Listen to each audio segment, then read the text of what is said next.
it to you, family. Welcome on back to the Dat Confessional podcast. Got myself. We got Elias right here to my right, to your left. And look, today we're going to talk about some of those draft gems that we think would fit really well with New Orleans. Some guys that aren't in the look. Ain't nothing wrong with y'all talking about the first round. And no shade at any of the other podcasts out there, but everybody loves the first round. But you don't build your team in the first round. You might get a stud that you need for a long time. Shout out to guys like Ryan Ramczyk who are now retiring. We love you. We appreciate you first round. But you build your team outside the first, such as guys like Alvin Kamara, such as even guys like Teron Armstead, who also just retired. I can't believe some of these big names have retired. But here we are. So we're going to talk about it. How you doing, Elias? Ellias is doing quite fine. Did you notice that? Yes. Elias. Let me hear you say it. Ellias. There we go. Ellias is doing quite fine, man. I'm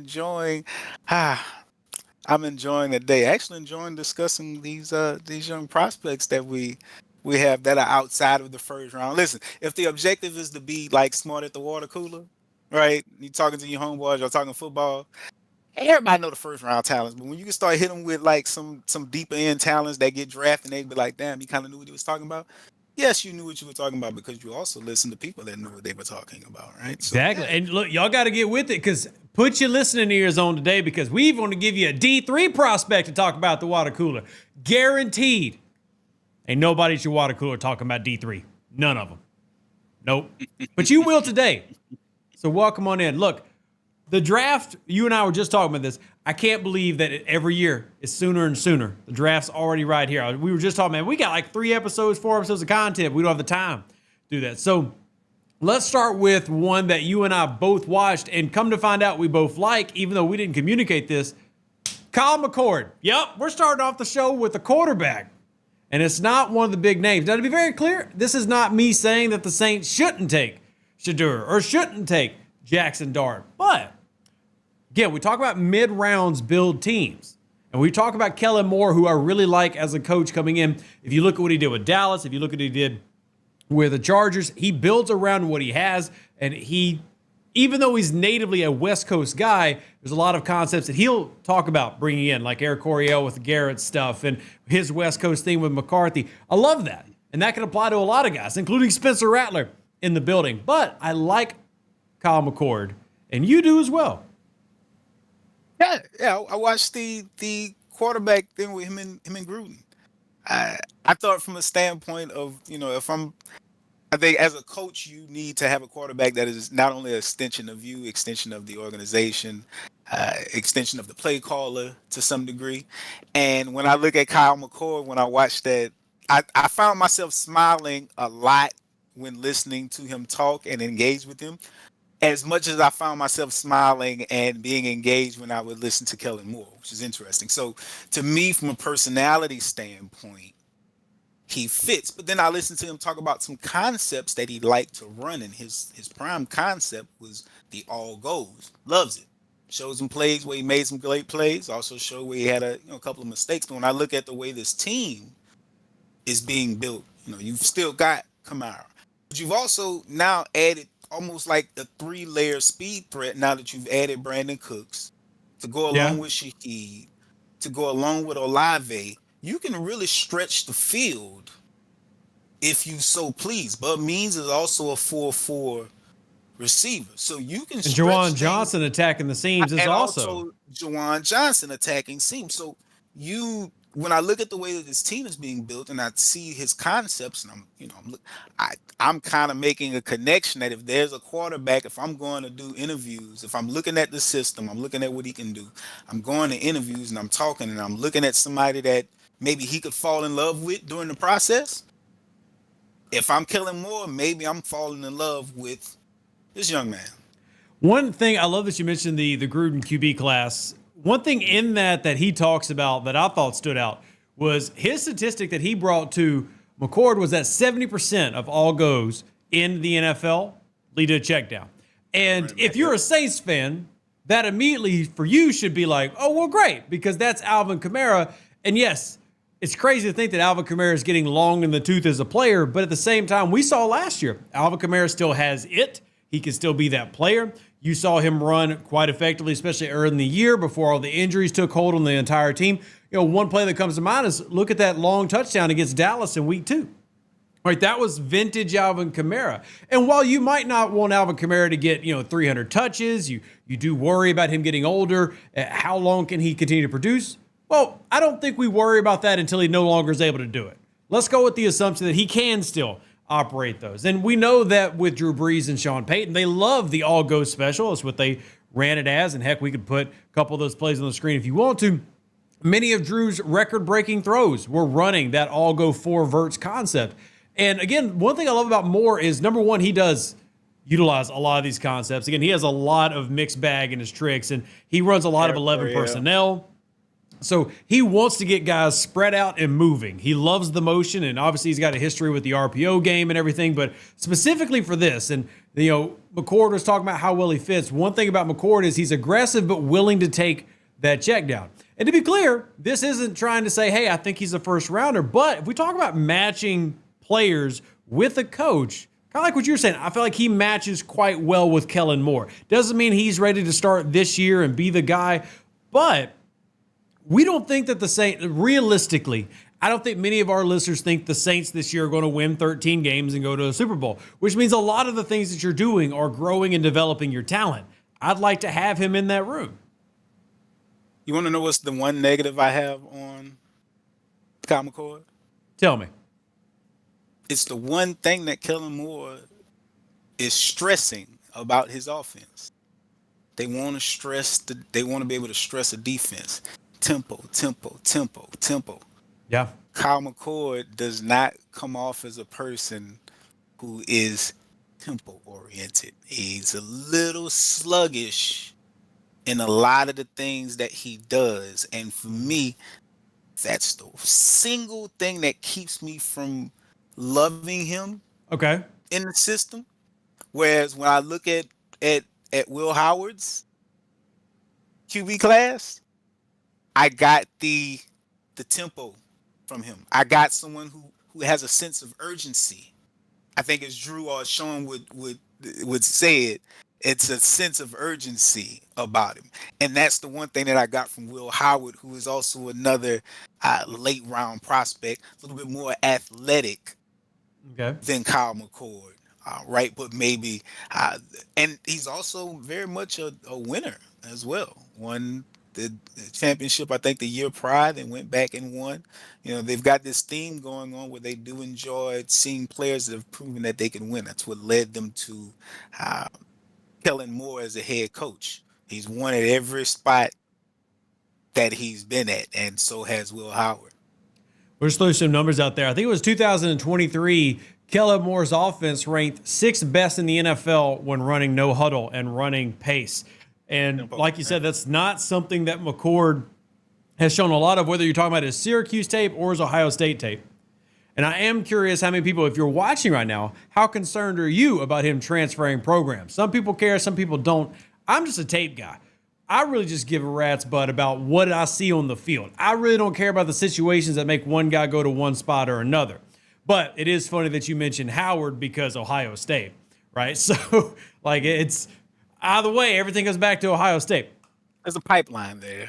Very clearly. Because they had, C.J. Stroud. There's been talent. Yeah. Whether you like Ohio State or not, maybe you're a Michigan fan out there, you can't deny that they've had a lot of talent, including quarterback talent of the past decade. Further back than that, depending how you want to look at it. So, for me, he has a lot of things similar to like what we talked about with Shedeur, not having great pocket awareness at times. He also does not climb the pocket enough for me. That's probably my biggest thing is his pocket awareness. He doesn't climb to get away from those edge rushers enough, and he's not a super athlete. So he's very tight in his trunk. He doesn't move very well, but he also understands his own weaknesses, and he talked about that as a weakness to a degree with Gruden. But he's one of those people that he's talking about a negative, but he makes it sound like a positive. So an example of like the tightness I talk about that you see on tape is he calls it taking a neutral drop back. So when you're trying to like move the eyes of a safety, a quarterback will drop back. Obviously their head's turned this way. Most of them will rotate their body to also face that direction to try to fool the safety. He says, no, I just do a neutral drop back where I turn my head, but I keep my body neutral. Bro, what you're really saying is you tight up in the trunk. That's how we would see that. But I love that he turned what most people would say is a negative Wow. into a positive. I love that though, because he You has deciphered confidence. that. That I did not pick up on that one. That's very smooth of you to decipher that.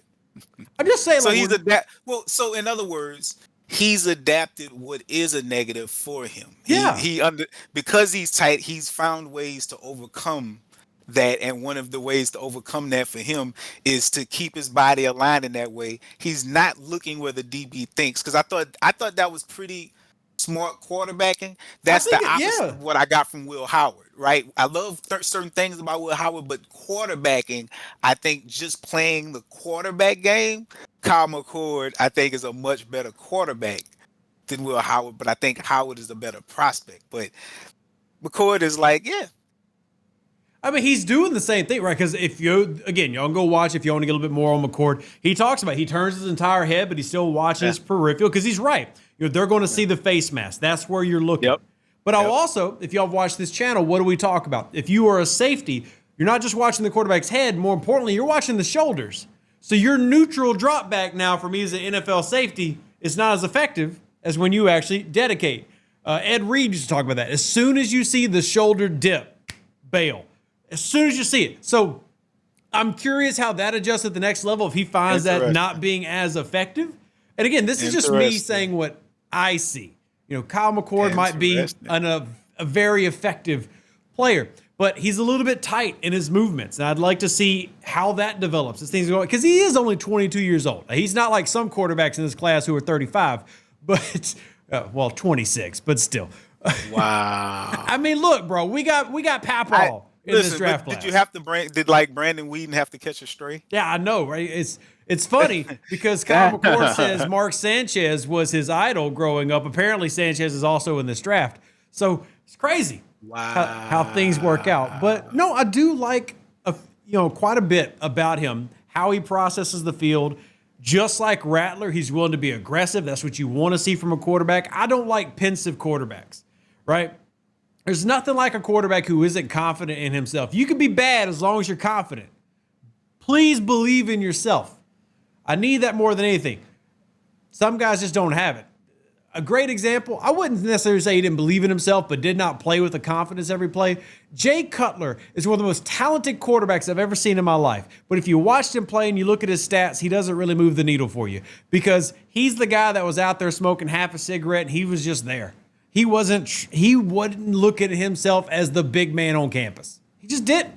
He was just there. He was talented, but he didn't have that dog, that special dog. And some You know people who got got it, that some dog people in him? don't. I don't think he did. You know who got it? Shador. Shadur definitely got that dog. Now Shador got that dog. is he a pit bull or is he a chihuahua? You tell me. I don't know. I don't, But but either I way, will he's say got it. this. I will say this. The reason the Saints aren't going to draft Shador at number 9 is because they're not going to stray from their board. They Yeah. have Shador as a second round quarterback. They're not going to draft a second round talent with the number 9 overall pick. There's a good Again, chance on that their board, because our boards can often disagree with their boards. Shout out Marcus that, Davenport, buddy. I haven't forgotten about you and my third round grade on you and everybody else's third round grade on you and New Orleans top 20 grade on you. but he So was a first round prospect. Just measurables wise, he was a first round prospect. hey, look, that has value. Need proof? He's still in the league today after having not a single season where he wasn't injured.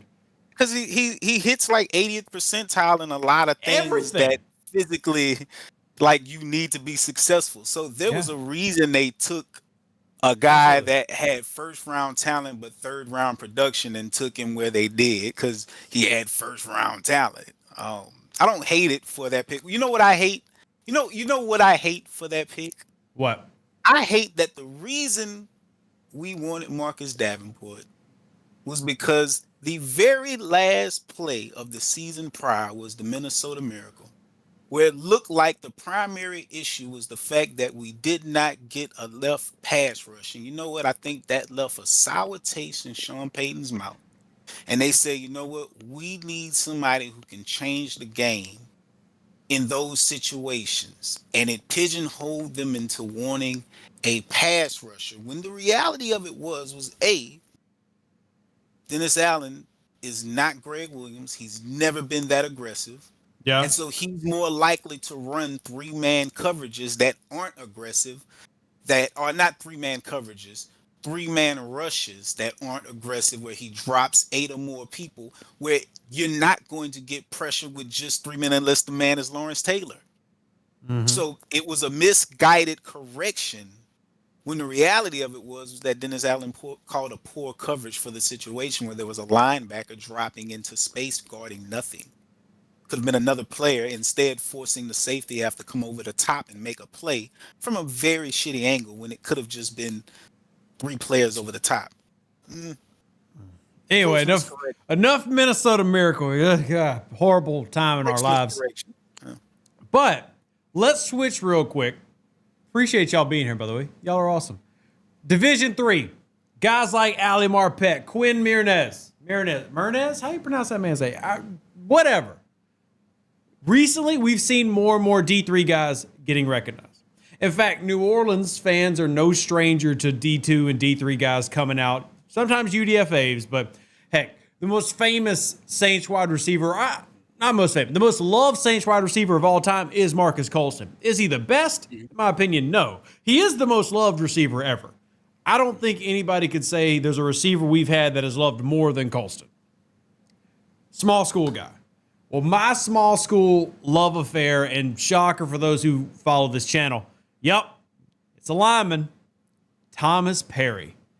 D3, Middlebury College. Now, love this guy. Many of you probably haven't heard of him. Now, some of you who are deeper draft aficionados, you might know. And another pipeline, again, I always like to acknowledge my biases. Duke Manyweather. He's been working with Duke Manyweather all off season. And Duke has had special things to say about him. But beyond just that, what is it about him that I like? And when did he first get on my radar? And I'll be honest, Shrine game. I don't know if you watched the Shrine game, East versus West. A lot of people are looking at guys like Shadur and everything. When you have a D3 prospect, your number one concern is obvious. Talent that he faced. Can you actually see him translate what you watched to the NFL? Because he's playing people like Ellias and Rev. Is it realistic? Well, he went to the Shrine game. He wasn't playing me. I'm just saying. I think me and you could jump on some D3 teams, but I don't know if we can do it on D1. Maybe. I played dirty. Maybe. But what I want to get across is he came to things like the Shrine game. My head. Went against guys from Arkansas, Big Ten players, SEC players, held his own / dominated. And this is a guy that plays guard / center. He's a film aficionado. You can tell he's a tape studier, good hands. I like the strength in his lower body, sets a dominant anchor. And while he does not have elite size, like he's not a 340-pound guy, he's about 315, I really like what we see in his drive, his strength, and great athleticism, which I think will be important for Kellen Moore's system, because Kellen Moore loves to run 11 personnel. He loves to run motion and movement. He loves to get the entire team out moving, whether that's in an RPO or we're running a zone stretch. You like guys that have the ability to athletically perform like a Thomas Perry does. And he is right now my number one, not day one prospect. Like, he is my favorite. That is the guy that I've said this year I'd love to have. And probably the number one thing I love above all of them, we just talked about quarterbacks having that dog in them. It's important. Confidence is key. But that confidence is more about leadership. This man's got a dog in him as an offensive lineman, as in he finishes the play. He's got the mentality of, if the whistle ain't gone, you gone. Move him. Love him. My type of player. And if y'all want to go watch him, we'll have, I guess I'll link some stuff to at the Shrine Bowl you can see. And to be clear, this is a guy that I expect to be day 3. At the most, you'd be reaching on day 2 to pick him in the 3rd, right? And you're investing in that potential. The potential is sky high. But really, really like Thomas Perry out of Middlebury College.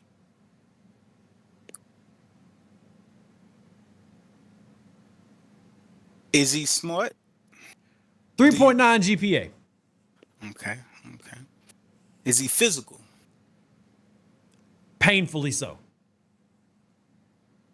Within context for offensive linemen, do you think he's fast? Yes. Athletically sound, athletically above average. Yeah. Okay, well, those were the three things that Kellen Moore said he would be looking for in a player: smart, fast, physical. I think he fits those Well, here, things. He's let me, let probably me, on their prospect board. let me give you some numbers. All right. 32-inch vertical. How Pretty big is he? good. What's his weight? What's his weight? 317 is what he weighed in at the combine. Oh yeah, that's That's that's good. a. Hold on. Oh wow. Yeah. 34 bench reps. Oh, that's nasty. Oh, That's more than every other defensive tackle I think that listed at the combine. yep. That's pretty nasty. Broad jump, 9'4", which for offensive linemen, For I offensive think that was linemen. the second best in the combine. 3-cone drill, 7.5 seconds. It's good. Shuttle, 4.6. 10-yard split was a 1.7 at almost 320 pounds. So yeah, the man can move. He ran a 5.1 40-yard dash. So he didn't pull out a sub 5, but what we've always talked about, if you're an offensive or defensive lineman, it's that 10-yard split. I only care about the 10. And a 1.7 is dang good. Very dang good. So you've got power, you got explosion. The only thing you don't have that a lot of guys like in guards is he doesn't have elite height. He's only 6'2", like 6'2 and a half. He's not the 6'6", 335-pounder Ben Grubbs type of guy. He's 6'2", 320-ish. I love him, though. Rev obviously loves Rev like his meat and potato. I do. Right? He loves his meat and potatoes. He's a chunky soup kind of boy. I'm gonna give you a little bit more excitement. Throw some other names out there real quickly. Darian Porter, cornerback, Iowa State. 6'3". I think he had the highest vert for the cornerbacks. Pretty sure he ran like a 4.3, if not definitely a 4.4. Very long, 33-inch arms. Seems kind of like a good aspect, maybe be a field corner. You got Alfred Collins, a defensive tackle from Texas. That boy moved. I did not realize that he was going to weigh in 6'6", 340-something, 330 pounds. Like, that's a big boy. Right? But when you see him, when I think about this scheme that potentially Staley wants to run this tight front. Yeah. You're gonna have your 4 eyes, and then you're gonna have your zero. And what they want to do is make sure that they keep the running game inside of a tackle box. All right. And you got to have people that can play the run, because you're allocating the fewest amount of players into the box for this scheme as well. So you're trying to control this box with fewer players in the running game so you can defend in the passing game. Well, when I look at Alfred Collins' plays, he can make it to anywhere in that tackle box from his defensive tackle position, because he's so long and so tall that he can play between that space left or right. I mean, his range is very, very good. Damian Martinez, he played running back, Cam Ward, Miami. Yeah, listen, we lost the power back. Now, while I think the biggest upgrade we need in the running back room is we need some explosive speed in the running back room. Yeah. We don't have that right now. But the player that we lost, Jamal Williams, his specialty was kind of pounding the rock. I don't see Allen or Kendra being like your goal line backs if you can keep them out of those situations. I do see Damian Martinez as being that kind of guy. Runs very violently. Okay? If you want to equate maybe how he runs sometimes, think a milder Chris Ivory. Just a smidge under Chris Ivory with the level. It's not like a China Bull aggressive, but you can tell he wants to inflict pain on you just as much as you want to hit him. And finally, my main man for Dill Diggs, defensive end, kind of edge. I think Illinois. Either that or Syracuse. I have to make me on that. But Fadil Diggs, Yeah, Syracuse. he's got excellent size for outside linebacker, 6'4", about 250-ish. He's got like almost think Baltimore Ravens Terrell Suggs kind of size. He's a To big man. he's a big boy, but he's got solid length. Kind of played out of place in that defensive system. Think Walker from Georgia playing him off ball and then have him, rush in Yep. certain packages. But he's very much Stephon Anthony from the inside linebacker position. There's a lot going on around him, and he's not processing it. But as someone, I forget what's the term that they call it. If you want someone that can collapse the pocket, kind of just a block destroyer is what I've heard it called. If you want somebody that can kind of do like block destruction, Diggs, his center of gravity is low, but he's also a pretty long and he's explosive. He creates like almost a jolt on contact that it doesn't matter if you're 6'3", 315 interior or if it's from the outside, he can jolt you. And so he's someone that I think was kind of used out of place. Maybe should have been a little bit more of a pass rusher. So his toolbox for rushing the passer is very bare bones. But if you just get him as someone that can kind of get inside the A gap and cause problems, as maybe an A gap blitz off, I think Kevin Green before he took over at the outside linebacker position. Get him in that role, primary pass rush role, and you can develop him. So those are my guys that kind of like late round, probably somewhere in the top 100, but they're probably not going in the first 2 rounds. I'll give you another running back because I do feel like we need running backs. I want to give you a running back that is more like my man Mark. Shout out Ingram. Yeah. Because, we've got kind of a tweener almost, though, because this is a guy that's... So DJ Giddens out of Kansas State. Don't know if you've gotten to see any of him. Love him. But love him. 6 foot, 210-ish. Right, again, similar to Mark, but a 4.4 speed kind of a guy. His split was a 1.5, which is good. I want to see it. I like to see it. And I see this as give him a year or two, potential replacement to AK. Not trying to get rid of AK, but let's be honest with ourselves, chat. Running backs don't last a decade very often. You got to think about the future at some point. I'm not saying he takes over now, but this is a guy with workhorse experience. I love that he runs with patience. Now, some of the negatives that people don't like, he's a long strider. I think that's okay, right? Why is it okay? Because of Kellen Moore's offense. Kellen Moore's offense wants you to be a spread out guy with long strides, getting and gaining speed. He doesn't want you to have this compact man up. We're only going to do, inside the box. We're only going to go straight north and south. Sometimes you want a guy to get in space. So I think he fits from that perspective. I also feel like his ability to protect the quarterback, very lacking. But at the same time, how many colleges actually emphasize their running backs becoming good blockers for their quarterbacks? I feel like Ohio State. True, but generally Travion speaking, Henderson. programs around most don't do that, right? So a lot of the negatives that you'll see in scouting reports, I look at as, yes, those are a negative, but I'm okay with it to an extent because I feel like we can train it. One other thing I love about him, though, this is my big one. 2 full seasons of carries, past 2 years. 1 fumble. 1. Uno. Ball security, ladies and gentlemen. I love that.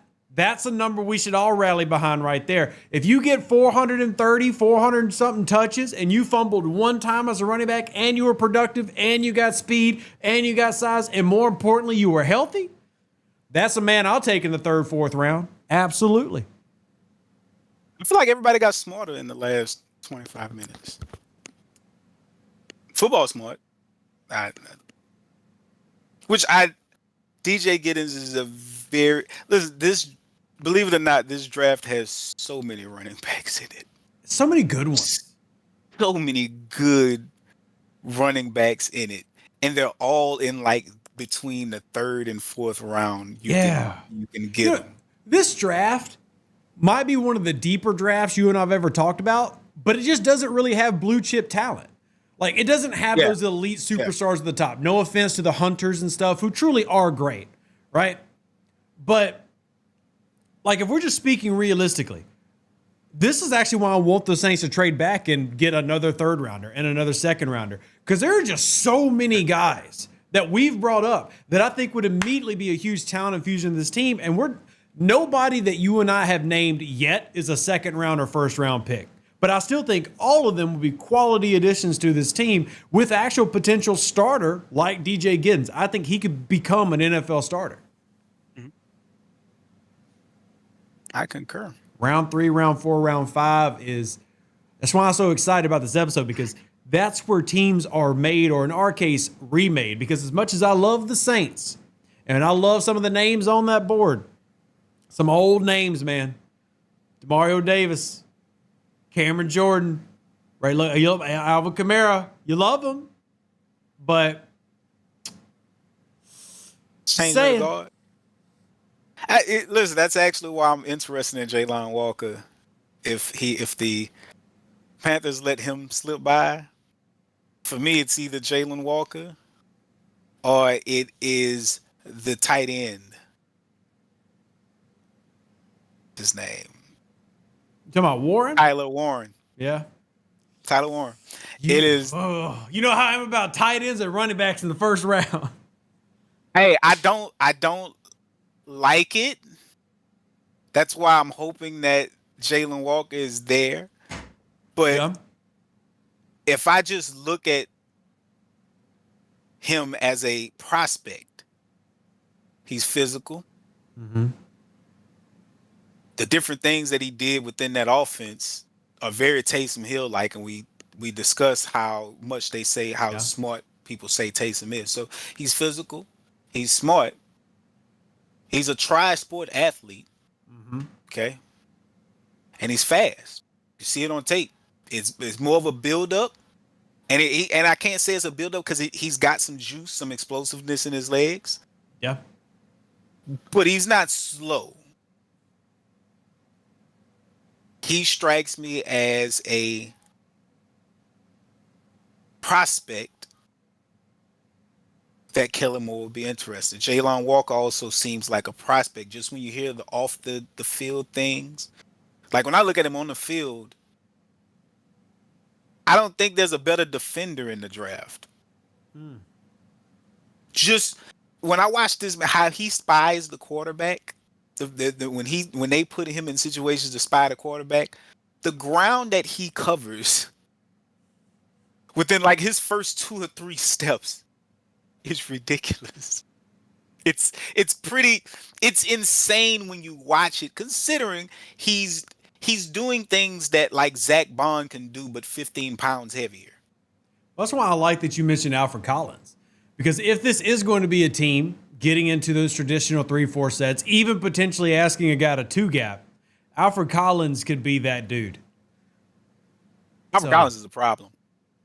I mean, I don't remember where I read it, so y'all can take it with a grain of salt. But it was on one of the scouting reports. It might have been NFL.com. Talked about it long term, this being the most impactful defensive lineman in the draft. Just because of what he could, NFL, because of what he could provide. Specifically talking about interior D-line players, but in terms of the entire class, and you don't draft these guys very high. You're not drafting. I mean, it's happened like with Vita Vea, but it's very rare to draft a 0 or 1 early.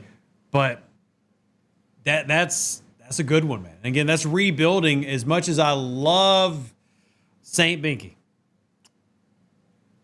I think that was an issue that we had last year, was that interior run defense.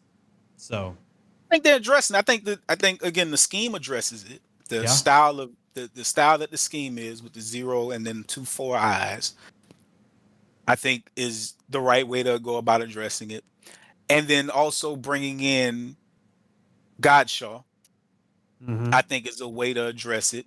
So it's like you have the bodies on the defensive line. I think the interesting thing about the 4-eye position is it is one of the most unsung heroes in that scheme. Yeah. Because you have to be selfless to play it. It's about taking up blockers. And you kind of only half get to rush the passer, or you have to maybe be a sub package rusher. But on rundowns, you're not meant to penetrate and make plays. So they have the Big gaps. bodies. Yeah, they have the bodies to play the scheme they want to play.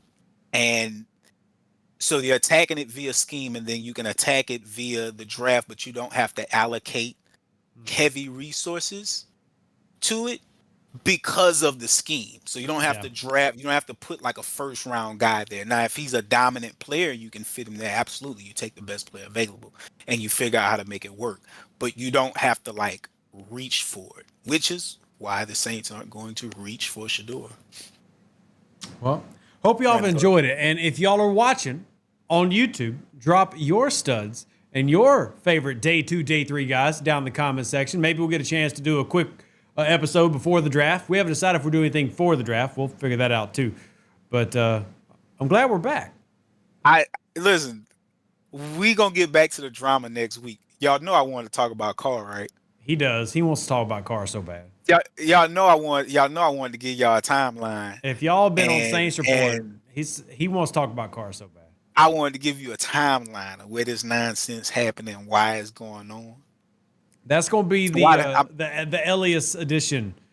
I'm also let you have that one. I'll be here. I'm gonna have it so streamlined.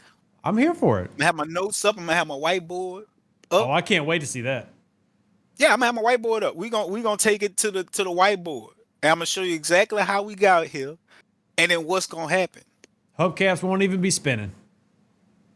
I didn't watch that. I wouldn't have even watched the video. I can't believe you watched that video. I would have never given him my click ever. Man, it's one of those like ever. You remember this is the miniest edition of After Dark I'm going to give y'all. You remember when we were growing up and there used to be websites like rotten.com and stuff? That's how it was for me. Like, it's probably going to be terrible, but I got to go look at it knowing it's terrible. That's what that was. I don't remember that website, Rev. Now, I'm sure you don't. But you do. And like the video, greatly appreciate all of you. We'll see you at the next one. And if you listen to this on iTunes, Spotify, iHeart Radio, etc., we greatly appreciate you. Thank you so much. And we'll see you on the next Dat Confessional.